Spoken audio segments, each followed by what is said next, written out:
Hello बच्चों, welcome back to my YouTube channel. This is doctor Hira, chemistry educator for NEET and JEE category. तो बेटा, जो आज का टॉपिक है वो बहुत सीरियस है। वो एक ऐसी स्टोरी है जो पेरेंट और उनके बच्चों की है। देखो, यहाँ पर बात क्या है कि पेरेंट को नीट एस्पिरेंट पर सख्ती करनी चाहिए या नहीं करनी चाहिए। ये बहुत बड़ा अपने आप में समझने वाली बात है। बच्चे नीट के प्रिपरेशन कर रहे हैं, उनका किसी तरह सिलेक्शन नहीं हो रहा, तो पेरेंट को उन पर सख्ती करनी चाहिए, नहीं करना चाहिए, उनको मारना पीटना चाहिए, है ना। ऐसा नहीं करना चाहिए भाई, गलत है। पेरेंट को, नीट एस्पिरेंट को अपने बच्चों को नहीं मारना चाहिए।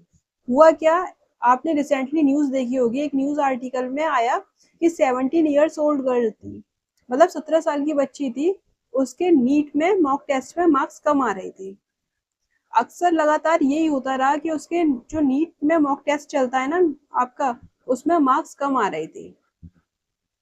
अब इस बार पापा ने उससे कहा कि तुम्हारे इतने कम मार्क्स क्यों आ रहे हैं, हर बार तुम्हारे मार्क्स कम आ रहे हैं। तो उन्होंने क्या कहा कि इस बार क्यों तुम्हारे मार्क्स कम आए, तो उसने कह दिया गुस्से में कि पापा, मेरे मार्क्स कम आए हैं, आप कौन से कलेक्टर बन गए। पापा उसके टीचर थे। तो उनको ये वाली बात बहुत ज्यादा बुरी लगी और उन्होंने क्या किया, उसको मारा। इतना मारा कि वो मतलब उस मार से मर गई, और उसको डॉक्टर के पास भी नहीं ले गए। वो अपने स्कूल चले गए होंगे पढ़ाने, और उसका डेथ हो गई, लड़की की, 17 ईयर्स ओल्ड बच्ची की डेथ हो गई। तो ये बात तो बहुत गलत है। इससे क्या हुआ, फादर का ही नुकसान हुआ, फादर को जेल होगी या कुछ और होगा। और हाथ क्या लगा, बेटी मर गई, डॉक्टर तो वो बन नहीं पाई। गलती पेरेंट्स की तो है इसमें। होता क्या है, बहुत सारे बच्चे जो मॉक टेस्ट में मार्क्स नहीं ला पाते, उनकी फ्रिक्वेंसी मैच नहीं करती है। ऐसा होता है कि टीचर्स जो होते हैं, सपोज टीचर्स ने उन्हें पढ़ाया, मैं ये नहीं कह रही कि टीचर्स अच्छे नहीं हैं, सब टीचर्स अच्छे होते हैं। टीचर्स ने उनको पढ़ाया बच्चों को, तो उनके साथ उनकी ट्यूनिंग मैच नहीं हो पा रही। टीचर्स जो बात कहना चाह रहे हैं वो बच्चे समझना नहीं चाह रहे हैं ना, समझ नहीं पा रहे। बेसिकली हो क्या रहा है, वो समझ नहीं पा रहे बात। तो टेस्ट में मार्क्स कम आ गए, या फिर वो डिप्रेस्ड हो गई लड़की, जो बच्ची थी वो डिप्रेस्ड हो सकती है, या कोई अदर प्रॉब्लम हो सकती है, तो इसलिए उसके टेस्ट में मार्क्स कम आ रहे हैं।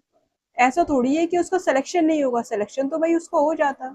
मेहनत, जो मेहनत करेगा उसका सिलेक्शन हो जाएगा बहुत आराम से। लेकिन अगर मारा पीटा, बच्ची मर गई, तो ऐसे कैसे हो जाएगा। अगर सपोज मेरे फादर हैं, अगर वो मुझे मारते पीटते, तो क्या मैं आज आपको पढ़ा पाती, कभी नहीं पढ़ा पाती मैं आपको। मैं भी नीट एस्पिरेंट रह चुकी हूँ, मेरे भी मॉक टेस्ट में मार्क्स कम आए। टीचर्स समझा रहा है, नहीं समझ में आ रही बात, ठीक है, या फिर टीचर्स को ही समझाना नहीं आ रहा, ऐसा भी होता है। तो मॉक टेस्ट में मेरे भी मार्क्स कम आए, तो मेरे फादर तो खैर सपोर्टिव थे, सबके फादर ज्यादातर सपोर्टिव ही होते हैं, किसी के नहीं होते, उनके साथ दिक्कत होती है। लेकिन पेरेंट्स को डांटना नहीं चाहिए। थोड़ा बहुत आप डांट दो, बच्चा नहीं पढ़ रहा तो आप उसे डांट दो। जो ये वीडियो जो पेरेंट्स देख रहे हैं, तो उनके लिए भी मैं ये कहना चाह रही हूँ पेरेंट्स से, अगर बच्चा नहीं पढ़ रहा तो आप उनसे डांटो बिल्कुल, लेकिन ऐसे बुरी तरह मारो पीटो नहीं कि जान चली जाए। ये तो बहुत सीरियस मामला हो गया। और ऐसा होता है कि हम लोग पढ़ते नहीं है, बच्चे पढ़ते नहीं है, तो माँ बाप क्या करते हैं, उन्हें मारते मारते हैं, थोड़ा बहुत मार लेते हैं, एक आध चाटा मार लिया, या फिर डांट दिया। तो ये सब तो खैर जरूरी है, लेकिन बहुत ज्यादा नहीं मारो कि जान ही चली जाए, ये बहुत गलत तरीका हो गया। इससे पेरेंट को कोई हासिल तो हुआ नहीं कुछ भी। जान चली गई, अब वो क्या डॉक्टर बन पाएगी, कभी नहीं बन सकती, अब वो चली गई दुनिया से। तो ये बहुत सीरियस बात है। देखिए, यहाँ पर बच्चे को भी स्ट्रेस होता है, अगर उसके मॉक टेस्ट में मार्क्स कम आ रहे हैं, पेरेंट्स सुनिए आप लोग, उसको भी स्ट्रेस हो रहा है, उसे ये लग रहा है कि ड्रॉप पे ड्रॉप जा रहे हैं और मेरा सिलेक्शन नहीं हो रहा है। एंजाइटी होती है उसे, फैमिली प्रेशर आता है। सिलेक्शन, अगर कोई बच्चा नीट में सेलेक्ट हो रहा है तो वो अकेले डॉक्टर नहीं बन रहा, उसको बनाने में सबका सपोर्ट है, हर पूरे घर का उसको बनाने में सपोर्ट है ना। फैमिली सपोर्टिव होती है तो बहुत इजी रहता है सब कुछ हासिल करना। सोशल प्रेशर होता है बच्चे पे, सोशली लोग कहते हैं कि ये अभी तक नहीं बना, इसके तो इतने ड्रॉप लग गए, या अभी तक इसका सिलेक्शन ही नहीं हुआ, नीट क्लियर ही नहीं कर पाया अभी तक ये, या नहीं कर पाई। तो सोशल प्रेशर भी होता है, तो बच्चा ये सब सोचता है, तो उसके ब्रेन में आता है सुसाइड का ख्याल आता है, तो सुसाइड अटेम्प्ट करने की सोचता है वो। तो ये भी नहीं करना, सुसाइड नहीं करनी बहुत गलत तरीका है, ये हल नहीं है। सुसाइड करना जो है वो किसी भी प्रॉब्लम का सॉल्यूशन नहीं है, और आप कर भी नहीं सकते सुसाइड पर। देखो जान जो है वो ऊपर वाले की दी हुई होती है, इस पर आपको कोई हक नहीं है। लेना या देना इस पर आपका कोई हक ही नहीं है, जो चीज आपकी है नहीं तो आप उसको ले कैसे सकते हो। तो सुसाइड करने का तो कोई कॉलम ही नहीं बनता। सॉल्यूशन है, मेहनत करेंगे सेलेक्ट होंगे। इसका सॉल्यूशन क्या है? मेहनत कर कर सेलेक्ट होंगे। समझ रहे हो आप? सॉल्यूशन भी है इसका, डिप्रेस्ड मत हो, स्ट्रेस में मत आओ। नीट 2025 में सिलेक्शन नहीं हुआ, मैं ड्रॉपर बच्चों से बात कर रही हूँ जिनका सिलेक्शन नहीं हुआ। स्ट्रेस में मत जाओ, एंजाइटी फील मत करो। सोशल प्रेशर फेस होता है, वो सब चलता है। देखो 10 महीने की बात है, अगर आपने ड्रॉप लेने की सोच लिया है, 10 महीने की बात है। 10 मंथ तो बहुत जल्दी गुजर जाएंगे, आपके पास इतना सिलेबस है, आप मेहनत करोगे, हाल गुजर जाएंगे और आपका नीट 2026 में सिलेक्शन हो जाएगा। ठीक है, इसमें आप सेलेक्ट हो जाओगे और आप फिर क्या खुश हो जाओगे। तो टेंशन नहीं लेना आपको।